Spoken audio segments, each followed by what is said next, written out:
நாளின் காலை வேளையிலே ஆண்டவர் நமக்கு தருகிற வார்த்தை லேவியராகமம் 10வது அதிகாரம் 3வது வசனம். அப்பொழுது மோசே ஆரோனை நோக்கி, என்னிடத்தில் சேருகிறவர்களால் நான் பரிசுத்தம் பண்ணப்பட்டு சகல ஜனங்களுக்கு முன்பாக நான் மகிமைப்படுவேன் என்று கர்த்தர் சொன்னது இதுதான் என்றார். ஆரோன் பேசாமல் இருந்தார். அன்பான தெய்வ பிள்ளைகளே, இந்த நாளிலே ஒருவேளை இந்த வார்த்தை ஒரு வித்தியாசமான ஒரு வார்த்தையா இருக்கலாம். ஆனால் இந்த நாளிலே ஆண்டவர் நமக்கு தருகிற வார்த்தை இந்த வார்த்தை தான். என்னன்னா, ஆண்டவர் சொல்றார், என்னிடத்தில் சேருகிறவர்களால் நான் பரிசுத்தம் பண்ணப்பட்டு சகல ஜனங்களுக்கு முன்பாக நான் மகிமைப்படுவேன். அன்பான தெய்வ பிள்ளைகளே, ஒரு ஆண்டவருடைய பிள்ளைக்கு பரிசுத்தம் என்பது மிகவும் முக்கியம். வேத பகுதி அதை நமக்கு மிகவும் தெளிவுபடுத்துகிறது. அன்பான தெய்வ பிள்ளைகளே, ஆரோனுடைய 2 குமாரர்கள் பாருங்க, நாதாபும் அபியூவும் அந்நிய அக்கினியை ஆண்டுடைய சமூகத்திலே கொண்டு வந்தார்கள் என்று வேதம் சொல்லுகிறது. ஆண்டவர் பரிசுத்தர். அவரை போல பரிசுத்தமுள்ள தெய்வம் ஒருவரும் இல்லை.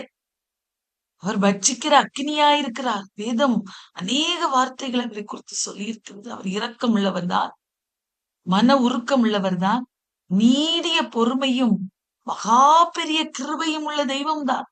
ஆனால் அவர் பரிசுத்தத்தில் பயபக்திக்குரியவர். அவர் பரிசுத்தமாய் வாழ வேண்டும் என்பதிலே மிகவும் கவனம் உள்ள தெய்வமாய் இருக்கிறார். அன்பான தெய்வ பிள்ளைகளே, இந்த 2 பேரும் ஆரோனுடைய குமாரர்கள் அந்நிய அக்கினிய ஆண்டுடைய சமூகத்திலே கொண்டு வந்தது நிமித்தமாக ஆண்டவர் சொல்லுகிறார், மோசையின் மூலமாய் சொல்லுகிறார். மோசை சொல்றார் ஆரோனை பார்த்து, என்னிடத்தில் சேருகிறவர்களால் நான் பரிசுத்தம் பண்ணப்பட்டு சகல ஜனங்களுக்கு முன்பாக நான் மகிமைப்படுவேன் என்று கர்த்தர் சொன்னார் அல்லவா? அது இதுதான். ஏன்னா அவங்க 2 பேரும் இறந்து போயிட்டாங்க, அந்நிய அக்கினியை கொண்டு வந்தது நிமித்தமாக. அன்பான தெய்வ பிள்ளைகளே, தேவனுடைய சமூகத்தை பரிசுத்த குலைச்சல் ஆக்க கூடாது என்று ஆண்டவர் விரும்புகிறார். கனமான ஊழியத்துக்காக தெரிந்தெடுக்கப்பட்டவர்கள் தான் ஆரோனும் அவனுடைய குமாரர்கள் 4 பேரும் ஆசாரி ஊழியத்துக்காக அவர்கள் விசேஷமாய் பிரதிஷ்டை பண்ணப்பட்டவர்கள். இதுக்கு முந்தைய அதிகாரங்களில் நாம் வாசிக்கிறோம், அபிஷேகம் பண்ணப்பட்டவர்கள். அவர்கள் ஆண்டுடைய சமூகத்தில் துணிகரமாய் இந்த பாவத்தை செய்த போது உடனே பாருங்க என்ன நடந்தது என்றால், அக்கினி அவர்களை பட்சித்து போட்டு, அக்கினி கர்த்தருடைய சன்னதியிலிருந்து அக்கினி புறப்பட்டு அவர்களை பட்சித்ததாம். கர்த்தருடைய சன்னதியிலே செத்தார்கள். அன்பான தேவ பிள்ளைகளே, ஆண்டவர் மகிமைப்பட வேண்டுமே ஆனால் நாம் இந்த உலகத்திலே வாழுகிற ஒரே வாழ்க்கை பரிசுத்தமான வாழ்க்கை. இன்றைக்கு அந்த பரிசுத்தம் நம்மிடத்துல இருக்கிறதா என்பதை சோதித்து பார்த்து, ஒருவேளை நாம் பரிசுத்தம் இல்லாதவர்களாய் இருப்போமே ஆனால் நம்மை குறித்து அசுத்தமாய் நம்மை சுற்றி இருக்கிறவர்கள் பேசுகிறார்களே ஆனால் நம்மிலே பரிசுத்தம் இல்லை என்றுதான் அர்த்தம்.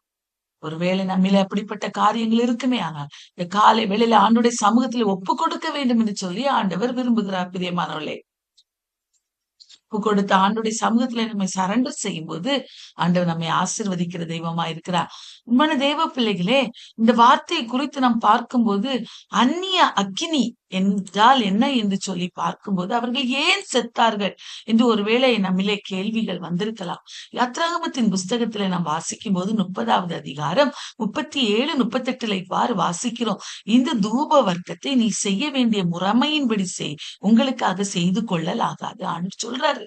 நீ தூப வர்க்கத்தை கொண்டு வருகிற போது அதை உங்களுக்கு நீங்க உங்க இஷ்டத்துக்கு ஏற்றபடி செய்யக்கூடாது. இது கர்த்தருக்கென்று உனக்கு பரிசுத்தமாயிருப்பதாக. பாருங்க, இதற்கு ஒப்பானதை முகருகிறதற்காக செய்கிறவன் தன் ஜனத்தில் இராதபடிக்கு அறுப்புண்டு போக கடவுள் ஏதும் சொல்லுகிறது அல்லவா? இதை ஆரோனுடைய குமாரர்கள் மறந்து போனார்கள். அவனுடைய சமூகத்திலிருந்து எச்சரிப்பு பெற்ற அந்த காரியங்களை அவர்கள் மறந்து போனார்கள். பிரியமானவர்களே, அவர்கள் தூப வர்க்கத்திலே என்ன பண்றாங்க? தூப கலசத்தை எடுத்துக்கொண்டு அந்நிய அக்கினியை பலிபீடத்தில் இருந்துதான் அவர்கள் அக்கினியை எடுக்க வேண்டும். அவர்கள் என்ன பண்றாங்க? தூப வர்க்கத்தை போட்டு அவங்க இஷ்டப்படி அவங்களுக்கு எப்படி தோன்றுகிறதோ அப்படியே அவர்கள் செய்தாங்களாம். அந்நிய அக்கினி அவருடைய சன்னதியில கொண்டு வந்தார். ஆண்டவர் இரக்கமுள்ளவர் தான். ஆனால் பரிசுத்தத்திலே மிகவும் பயம் பய அவர் மிகவும் வைராக்கிய வாஞ்சி உள்ளவர் என்பதை இந்த காலவெளியில மறந்து போக வேண்டாம். துணிகரமாய் பாவம் செய்கிறோமா? பரிசுத்த குறைச்சலாக்குகிறவர்களா இருக்கிறோமா? இவர்கள் ஆண்டவரை தேடுகிறவர்கள், இவர்களிடத்துல என்ன பரிசுத்தம் என்று நம்மை சுற்றி இருக்கிறவர்கள் பேசுகிற விதத்தில் நடக்கிறோமா? இந்த காலவெளியில ஆண்டவர் அதை வெறுக்கிறார் பிரியமானவர்களே. ஒருவேளை அப்படிப்பட்ட காரியங்கள் நம்மிலே இருக்குமே ஆனால் இன்று அவருடைய சமூகத்திலே மனம் பொருந்தி நாம் அறிக்கையிட்டு பரிசுத்தமுள்ளவர்களாய் மாற வேண்டும். அந்த கிருபையை ஆண்டவர் தருவார். அதற்கு நாம் ஜெபிக்க வேண்டும். உடனே கர்த்தருடைய சமூகத்திலிருந்து அக்கினி புறப்பட்டு அவர்களை பட்சித்து போட்டது. பாருங்க, மோசே சொல்றாரு, ஆண்டவர் எவ்வளவு பரிசுத்தம் உள்ளவர், இந்த பரிசுத்தத்தினாலதான் அவர் மகிமைப்படுவேன்னு சொல்லி இருக்கிறாரு.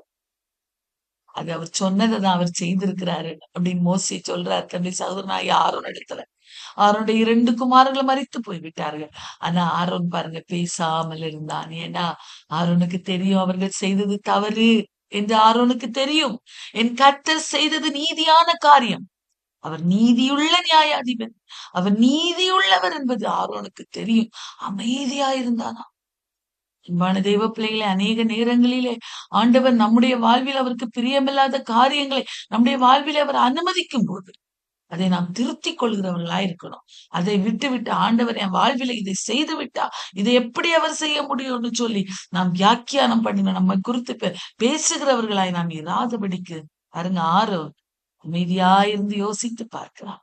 ஆண்டவர் எவ்வளவு நியமங்களை கட்டளைகளை எவ்வளவு உறுதியாய் கட்டளையிட்டு இருந்திருந்தார். ஆனால் இவர்கள் செய்த தவறுதலின் நிமித்தமாக தான் இவர்கள் மரித்து போனார்கள். ஆகவே ஆரோனால ஒன்னும் சொல்ல முடியலப்பா பிரியமானவர்களே. பேசாமல் இருந்தானாம் ஆரோன்.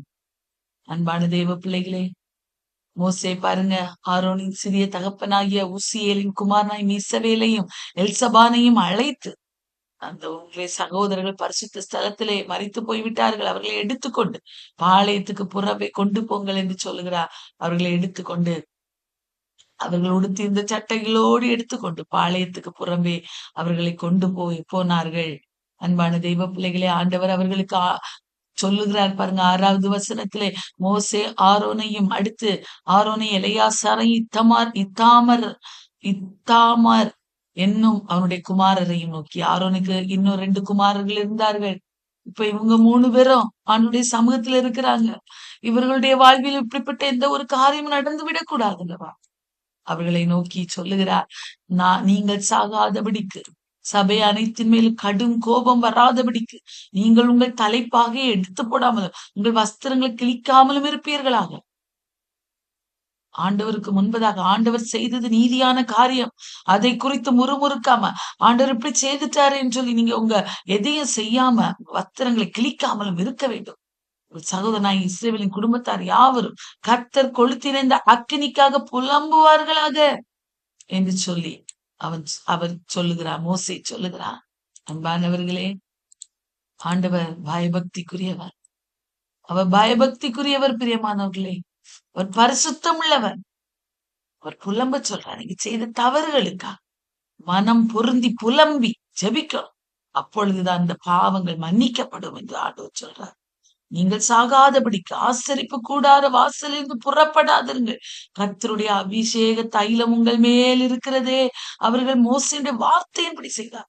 கர்த்தருடைய அபிஷேகம் தைலம் அவருடைய தலையின் மேல் வைக்கப்பட்டது. பழைய ஏற்பாட்டு காலத்திலே, புதிய ஏற்பாட்டு காலத்திலே நம்ம எல்லாருடைய தலையின் மேலும் அந்த அபிஷேக தைலம் வைக்கப்பட்டிருக்கிறது. எத்தனை பேர் விசுவாசிக்கிறீங்க பிரியமானவர்களே?